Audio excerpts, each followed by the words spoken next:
ഒരുപാട് സന്തോഷം. നമ്മൾ എപ്പോഴും ആഗ്രഹിക്കുന്നതാണല്ലോ നമ്മൾ സിനിമകളുടെ ഭാഗമാകുമ്പോൾ അത് കൂടുതൽ ആൾക്കാർ കാണുകയും അപ്രിസിയേഷൻ കിട്ടുകയും ചെയ്യണം. അതേസമയം നമ്മുടെ പ്രൊഡ്യൂസറും കൂടെ സേഫ് ആവണം എന്നാണ് നമ്മൾ എപ്പോഴും ആഗ്രഹിക്കുന്നത്. ഇതെല്ലാം സംഭവിച്ചിട്ടുള്ളൊരു സിനിമയാണ് ഏറെ.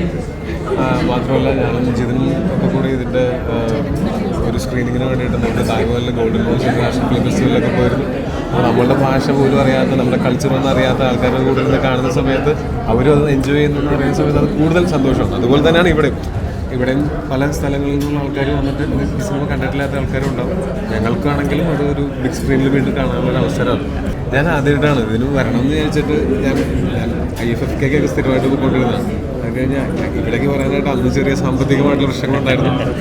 അതിന് ശേഷം ഇവിടെ വരാൻ പ്ലാൻ ചെയ്യുന്ന സമയത്ത് മുഴുവൻ കേരളത്തിൽ മഴയില്ലാത്ത സമയമായതുകൊണ്ട് നിരന്തരമായിട്ട് ഷൂട്ടുണ്ടായിരിക്കും. ഡിസംബറിൽ നമുക്ക് ഒരിക്കലും ബ്രേക്ക് കിട്ടാറില്ല. അപ്പോൾ ഇപ്പോൾ എനിക്കൊരു പറയാനൊരു കാരണമായി എനിക്കിവിടെ എൻ്റെ സിനിമയുടെ സ്ക്രീൻ ചെയ്യുന്നുണ്ട്, അവിടെ എനിക്ക് പോയി പറ്റുമെന്ന് പറഞ്ഞിട്ട് ഷൂട്ട് 2 ദിവസം ബ്രേക്ക് ചെയ്ത് വരാൻ പറ്റി.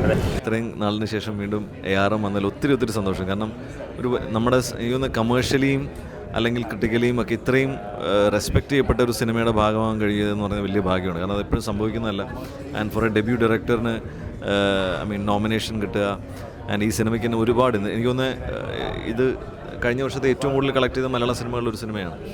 ആൻഡ് അതിനോടൊപ്പം തന്നെ പല ഇൻ്റർനാഷണൽ ഫെസ്റ്റിവൽസിനും ഇതിന് അവാർഡ് കിട്ടുകയും റെക്കഗ്നീഷൻ കിട്ടുകയും, ഇത്രയും വലിയൊരു സിനിമ ഡ്രീം ചെയ്യാൻ തന്നെ ഭയങ്കര പാടാണ്.